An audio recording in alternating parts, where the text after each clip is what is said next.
And we are Hello, live, Fatima. hello, and welcome to Gript's weekly live stream. I am your somewhat dishevelled host, Fatima Gunning, fresh from the chaos of the CCJ, and I am joined, as ever, by my eminent colleague Gary Kavanagh. We have some interesting things to get to this week, but my day was slightly chaotic, so I am a little bit less prepared than I would have liked to be because I made a wet hair AM dash to the CCJ to catch the updates on the Riyad Bouchakr case.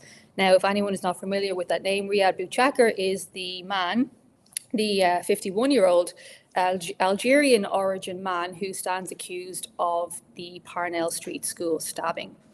And just by way of a quick update, what happened today was not that much, but the psychiatrist who is assessing him has been granted 4 more weeks to compile her report, and the case will be back before the courts on the 28th of May.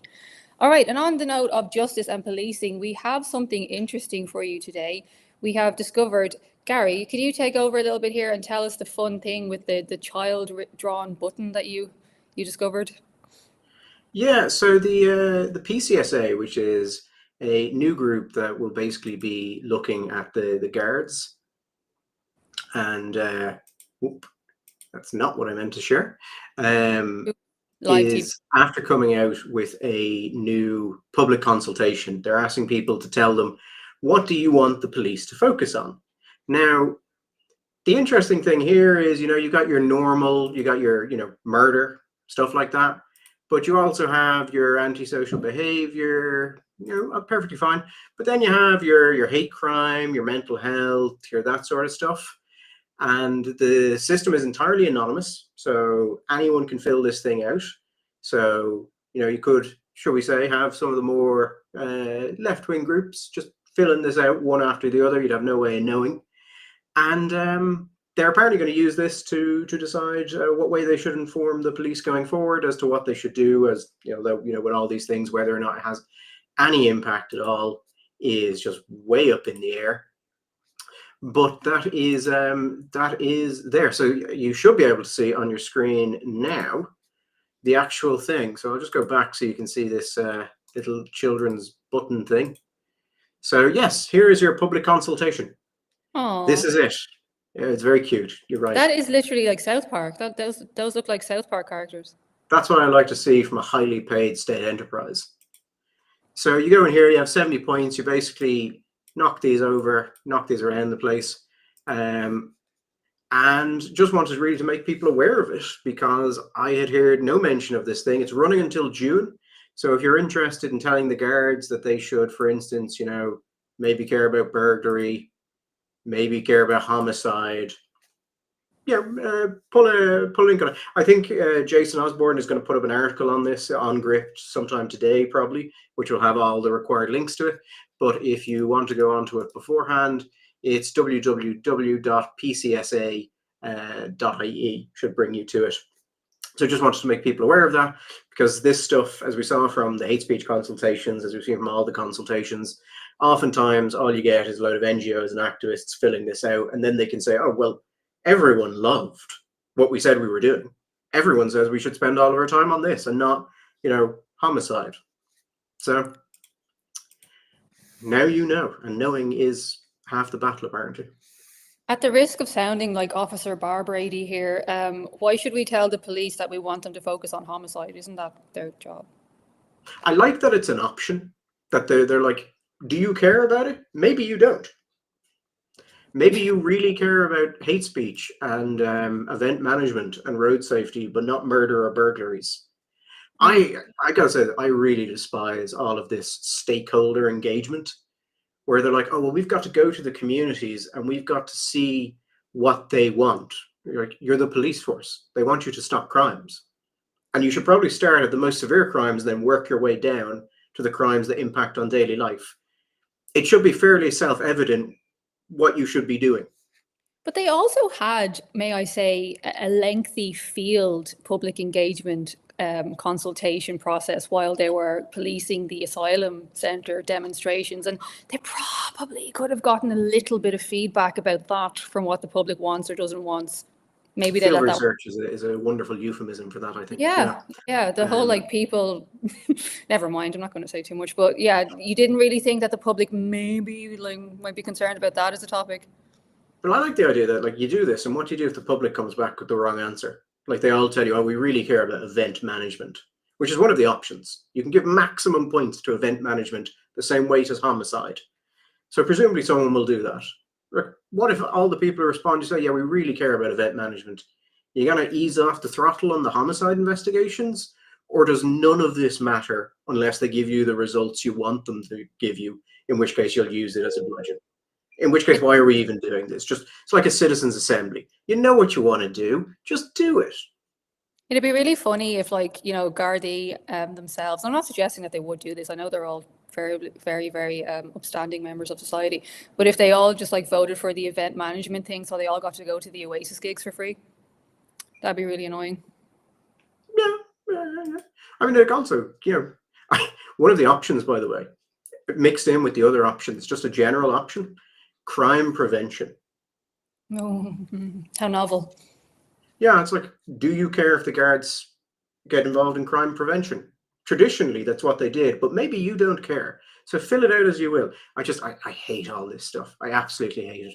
And it reminds me of we had one of the guards out, a chief superintendent during the week, saying that you know, hate crime is really serious, and we know the hate crime is underreported. And when I wrote to them and said, "How do you know the hate crime is underreported?"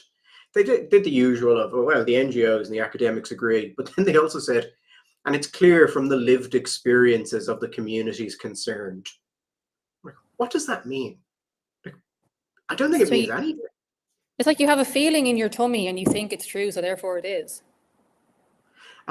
So John F., you were asking there, can the same user fill out the form multiple times? Yes, they can, and I know that because I've done that. Anytime I see a survey or consultation, the first thing I will try and do is fill them out at random multiple times. Nearly always goes through. So this there's no name on this. It's totally anonymous. You don't need to give your name. You don't need to give your email. They have literally no way of tracking the people who filled this out. So not only can you fill it out the same multiple times, it's pretty much designed so that you can do that as easily as possible. There are no barriers at all. Sorry, Gary. No, it's funny because last Saturday, actually, I reported what I thought might turn into a crime. I'll say what it was after, but I rang Pearse Street Garda Station, and because I was just saying that I'm witnessing something that looks pretty dodgy here right now, I had to give my name, my address, and my date of birth to simply say that there's something really sus going on at the SIP2 building now, and you might want to get down here because the place is covered in blood. So yeah, they can track details if they want to. Yeah, they can. And Air First is asking, do we look or read comments? We should have mentioned at the start that we can see the comments on most platforms. There's a bit of a delay, but if you have any questions or comments, send them in and we might see them and read them out or respond to you, as I did to John F. there. But on the point you make, yes, they can actually collect the detail, but on a hate crime or what they call, you know, non-crime hate incidences, which for some reason the Irish police are tracking, the NGOs they use for that and the forms they use for that make it basically impossible to verify anything that's said. So for this entire thing, it's really just vibe. It's like why are the rapes going up? Oh, it's because people trust us more. It's just, we've no evidence, but we've got a strong vibe that that's what's happening. So, you know, good enough. That's INAR, isn't it? Was it Irish Network Against Racism? That's the acronym. Yes, it is.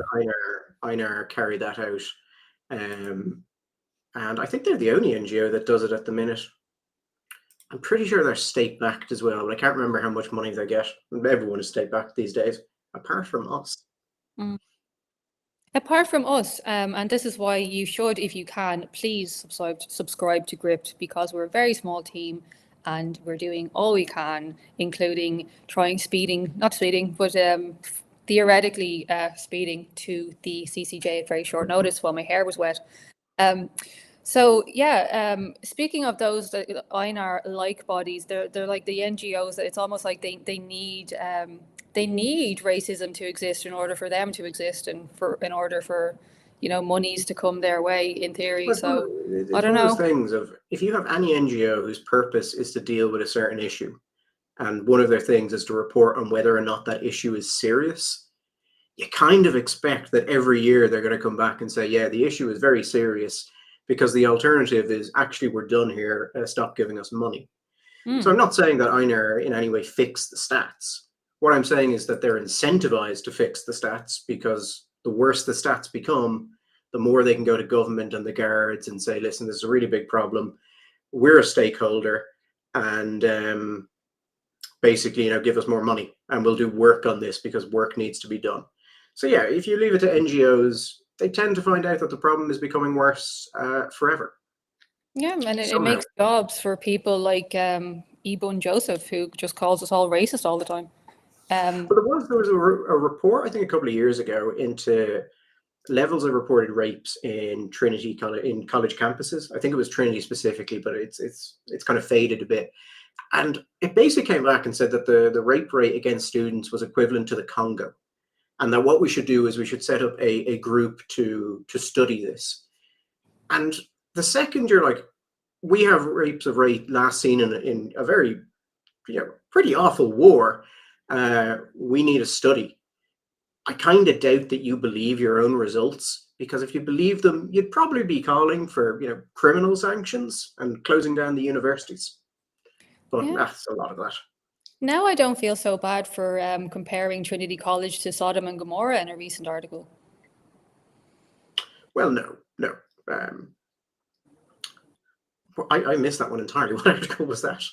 Oh, so I happened to unknowingly step into the mire of vomit and urine. That was the people on the way to or coming from the Trinity Ball a couple of weeks ago.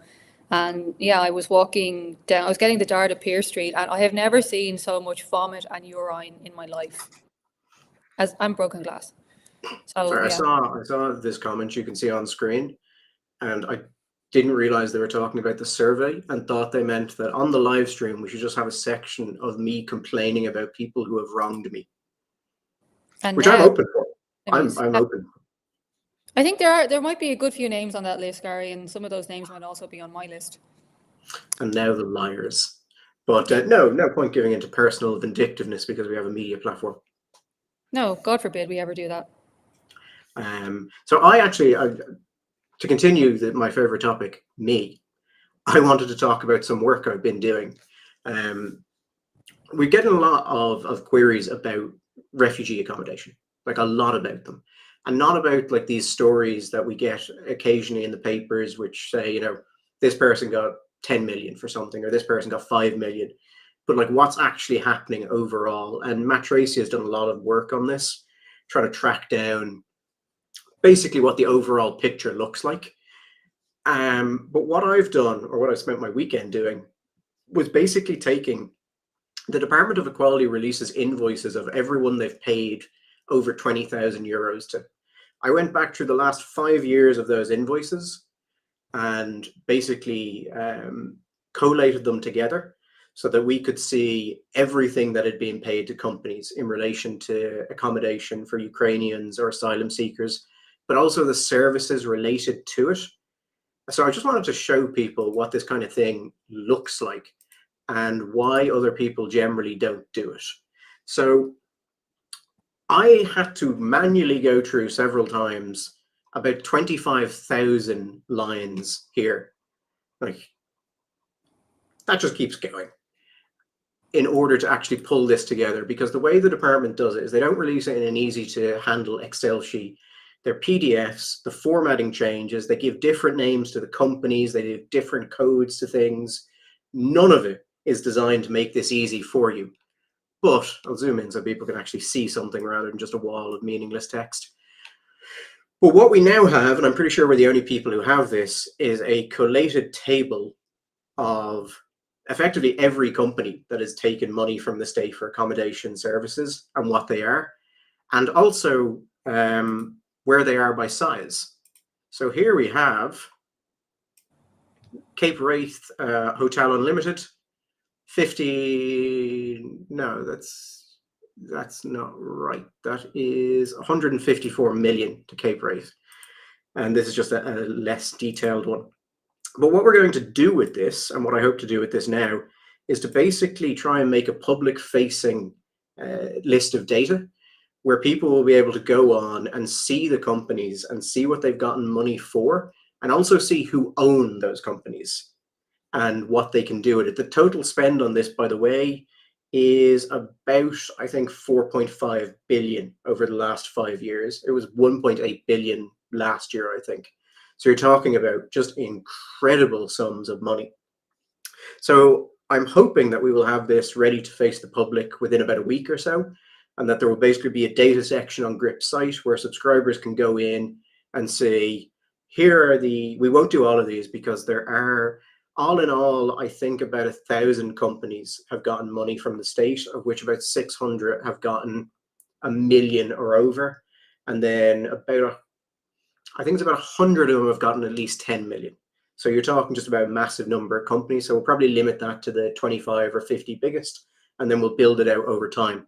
But if people are wondering what your subscription to Gript buys you, it's basically to give us time to do work like this and then make that available to you. But one of the things that the problem we have, this is obviously one stage of it. The next stage is actually figuring out who owns these companies. So I just want to really quickly walk you through what you might have to do that. So let's say here, Mosney Holiday PLC Limited. They have gotten 88 million euro from the state. So you might think, you just go in, you just check, and you see immediately who is the owner of this company. So we use a product called Search for Less, which lets you in real time search the Irish company registers. It's a great product, better than any of the competitors I've used if you guys are looking for something. So here's Mosney Unlimited, right? So you go, these are the directors here, and these are the actual owners of it. So primarily owned by El Molino, or Molino, which is an unlimited company. A lot of the companies, what we found is they start as limited companies, they get the state contracts, and then they become unlimited companies. And what that means is, one, people can go after you personally if the company goes bankrupt. But what it also means is you don't have to do a lot of the reports that limited companies do.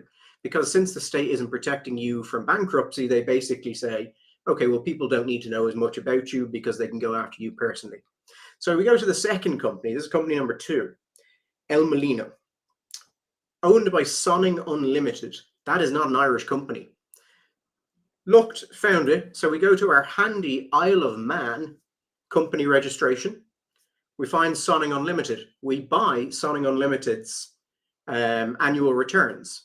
We then find out that Sonning Unlimited is in fact owned by another company on the Isle of Man. 2 companies, Cubitor Unlimited, Scarlet Limited. We're now 4 companies in trying to find out who owns this thing. We go to Cubitor Limited, I think.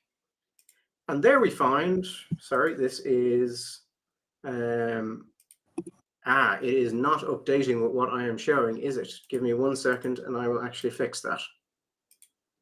This is the joy of a live stream. And there we are there. And in the meantime, could sing a song or something. Yeah, so there we are. So this is Cubitor Limited. This is what, the 5th company. This is owned again by 2 other people, by Phelan McCluskey, who is Irish and is a person. He actually owns something. And Gormelia Limited in Mosney. So that's what, the 6th company. If we go down the other road here to Scarslet Limited to try and find the other owners, I would cut this short, but basically company 7, company 8, company 9, then 2 people in the Isle of Man. So there are 9 holding, limited, unlimited, just a mixture of everything. And it all eventually leads you to, or at least half it goes to Gormelia Unlimited, which is in Mosney. And these are the people who own it: Ruth Kiernans, Sarah Gates, Phelan McCluskey, and Paul McCluskey. So basically through 9 different companies, these are the people who appear to own Mosney and therefore have gotten the 88 million or whatever it looks to be. Now, I can't show that. The problem here is that there's ways to get around this. There's ways to appear to be shareholders and not to be, or to hold shareholdings for other people. And I don't know in all of those 9 companies what money is going in, what's going out. Do they own other things? Is there a much bigger kind of financial thing here? This is also an unlimited company, so it doesn't need to report most of its accounts, things like that. So basically, what it's actually doing is largely invisible to people like this. But I just wanted to walk you through one of them, and this actually isn't terribly complicated. This is just to give you an idea of what we've been doing. So my last while, I've basically been pulling all of these companies and trying to figure out where they are through Ireland, through the Isle of Man, through Guernsey, through whatever tax haven or tax efficient location they've picked. So yeah, that's what your subscriptions pay for. And if you'd like to see more of that, please consider subscribing, because the more subscribers we have, the easier it is for me to go, hey, give me weeks of time so I can spend it going through company house documentation. And that is my presentation. I hope you all enjoyed it. I enjoyed it thoroughly, Gary, and I think it's important to reiterate that, you know, we are a very small team, and I know that sometimes people reach out and for whatever reason we can't really get back to them, and it's not because we're not interested in you, it's because we are extremely busy. It would be nice to have an understudy down the courts so that we could do more stories, but you know, it's limited to my physical ability to be there, listen, not make any mistakes, and then regurgitate a report that is completely accurate and publish it. It's quite stressful. Kind of like knowing the amount of work we produce with a very small team, when I see like the stuff that RTE doesn't cover, and they've got hundreds upon hundreds of people, and you sort of go, what do they do?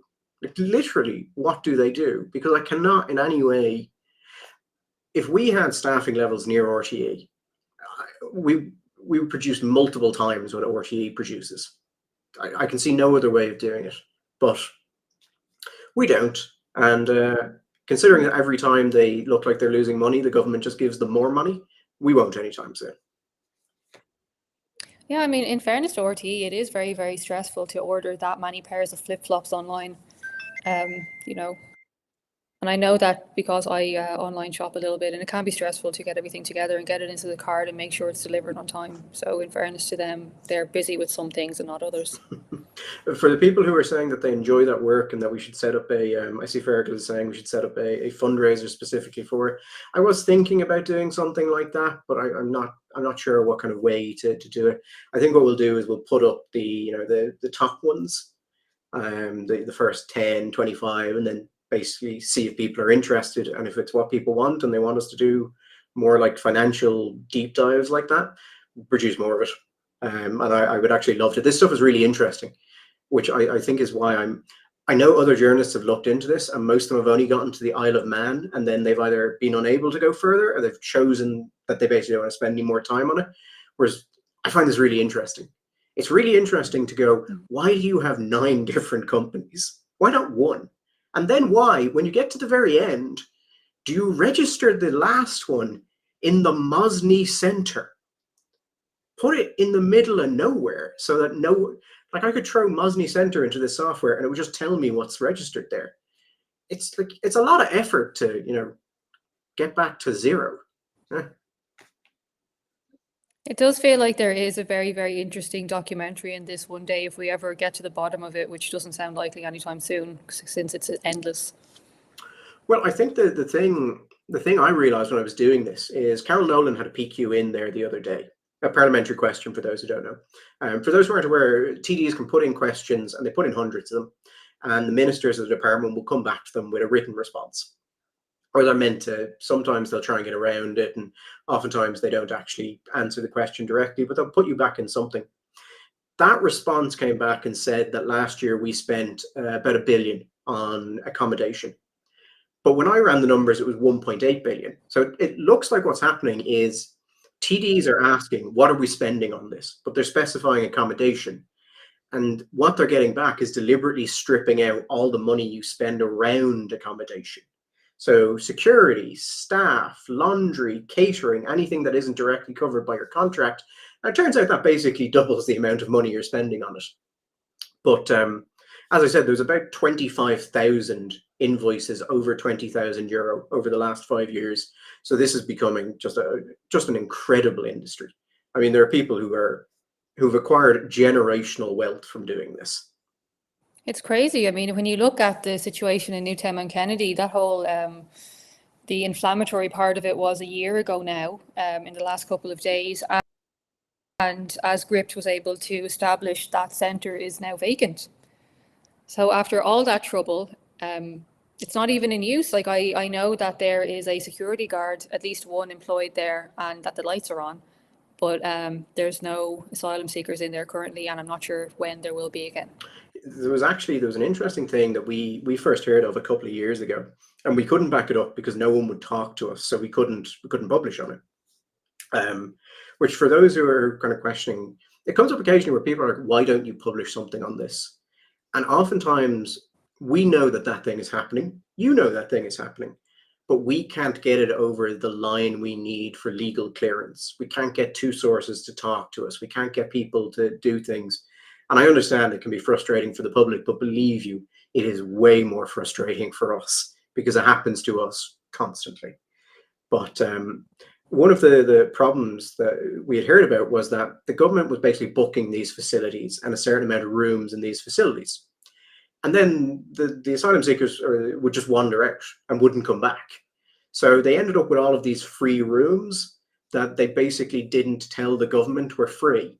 So the government was booking up more and more rooms, not realizing they actually had a massive amount of empty rooms, or that a massive amount of asylum seekers had just gone walkabouts. And it looks like the government finally figured that out. And then there was talk of prosecution and whether or not this would constitute fraud. And yeah, it seems like they're now trying to treat it seriously, although whether or not they will, or they're just saying they will, we'll see, basically.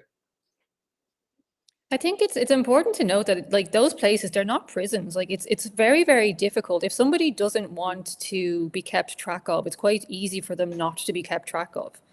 With those asylum centres, like, you just, as far as I know, like, with the one down in East Wall, one of the more, I suppose, the most prominent ones, where all the card, and I don't think that the card was actually specific to the person that it was issued to. It was just like, as long as you have a card, you can get in. Yeah, I actually, one of the things I'm very interested to find out about this is a lot of these, because basically they said there were emergency circumstances. My understanding is that a lot of the normal tendering processes weren't quite adhered to. And the problem is that in those cases, competitors who might have lost out can bring legal challenges against you for improperly awarding the contracts. Now, when you're doing this in a short time period and a small amount of money, you can get away with that. But we've now been doing it for years, and we're into billions and billions of euro. And there are enough companies interested in this area who've made money that I wouldn't be surprised if one of them do bring a case. And once that happens, if the state loses that case, they're going to get a hell of a bill, because, as we said, there's 25,000 invoices related to this. I don't know how many underlying contracts there are, but considering we have hundreds upon hundreds of companies that have received over 10 million, you have to be looking at hundreds of contracts. Yeah, I mean, it's almost like the fastest growing industry in Ireland now. You're in some ways you're almost stupid not to get involved because the money is so fast and ready. Yeah, it's one of those things where you kind of go, God, that's horrible. That someone would do some of this stuff. Some of it is probably a bit more altruistic, but some of it is purely commercial. But if someone went to you and said, listen, if we're doing the bare minimum of work, we'll give you 100 million in 3 years. I think a lot of people would find that the moral objections go pretty quickly. I mean, most people can be bought. Yeah, it's like the Bill Burr has a joke about people who were giving out about Arnold Schwarzenegger having an affair. And they were saying it's reprehensible that this incredibly attractive, successful, famous man who has women throwing themselves at him constantly would have an affair, whereas they would never do such a thing. And you just went, well, you never get the chance. You don't have that option. Mm-hmm. So I think a lot of people, the amount of money you're talking here, it would be very difficult to say no. I think for a lot of people. It would bend a lot. Yeah, I mean, speaking of, that was going to serve as a segue to me to talk about an interesting case I covered. Feel on free, don't Monday. let me stop you. It was the case of a lady who faked her own death in order to avoid a Garda investigation. Yeah, that was wild. What happened there? So this lady, her name is Amy Macaulay. She ordered 9 mobile phones from Threed, Ireland, using other people's names. I'm not going to say the other people's names are in the premium article if people want to go and look at them. But she used fake names and false instruments to order these phones. Not really sure why she did that. But so she was contacted by a Garda Rogers of Pearse Street Garda Station who wanted to talk to her about that, since the person whose documentation she used when approached said that, well, I didn't order any of these phones. And it turned out that that person had actually formerly employed her as a childminder, and the phone number, I think it was the phone number or the address that the phones were to be delivered to, belonged to this Amy Macaulay, and that's how she was kind of busted. So Garda Rogers tried to get in contact with her, and this was during COVID. So, I think when they were doing interviews, they probably weren't as enthusiastic about doing them in person. And she did, I believe, live in Wexford at the time. So obviously she'd have to travel from Wexford to Dublin to do that in person. So she agreed to take his phone number and to be in touch. The next contact he had from her was, I believe, yes, she sent in a false medical certificate saying that she wasn't able to communicate with him. After that, somebody claiming to be her sister, I believe, sent in a communication saying that she had been sent to a treatment facility. Now, this turns out to have been her herself, and no, she wasn't. And then after that, it escalated to another person contacting Garda Rogers and saying that she had died. This seems a lot of effort to get out of what, but it sounds like it would have been a relatively small charge before you did all this. I think at that point she had a history of she got a 2-year suspended sentence for the theft of €111,000 previously, which was it was taken to the Court of Appeal, and the Court of Appeal, while they didn't extend her sentence, they extended the suspended part of it from 2 years, I believe, to 10. And the rationale behind that was because they thought that she would be able to pay back the money within the extra 7 odd years that they put onto it. But she only paid back 30,000 to date, so that obviously hasn't been completed. But she went through some, like she not only did she say that she was dead, she impersonated a solicitor and a law firm, because I think a GP has to sign the death certificate. So she impersonated 2 GPs. The first death notice was put into RIP.E. Then I believe it was her mother contacted RIP.E saying, actually, no, she's not dead. So that was taken down. So then she put up another one, and I believe that time she put it up in her name in Irish. So in order to get those and to satisfy RIP.E, because you can't just like email RIP.E and be like, this bloke is dead, and then they'll just put it up. You actually have to have evidence. She not only faked the doctor's reports, she also faked, God, my brain has gone blank. What do you call those company, where you put a dead body? What is it called? Funeral home. She also invented a fake funeral home, and she also said that her remains had been cremated. So all in all, it really reminded me of that joke from Family Guy where I believe, is it Brian's annoying, leaves a note saying, and that's why I killed myself, chopped myself up, and threw myself in the garbage. It's like that. This sounds like a woman really dedicated to piling on as many fraud charges as possible. Yeah. I think I assume she was found guilty. What did she get sentence-wise? So the sentence hasn't been finalised. She has pleaded guilty to all counts, and her defence counsel, I believe that was Rebecca, said that she had done what she had done because it kind of escalated at a certain point, and then she had gotten married and had a baby. So she didn't want to, she didn't want to be sent to jail and separated from her son, which is completely understandable, but, the law is the law. Yeah, also, I don't want to suffer this relatively minor consequence, so I'm going to do a series of events which will easily be found out and ensure I face far more serious consequences.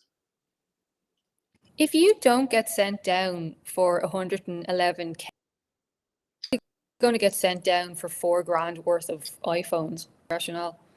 I mean, I would think not, but to be honest, the Irish court system and its sentencing is a bit of a mystery to me. They talk about, precedent and making sure that you find similar cases, but some of the judgments just seem to come kind of out of nowhere. Yeah, I would Anyway, wonder.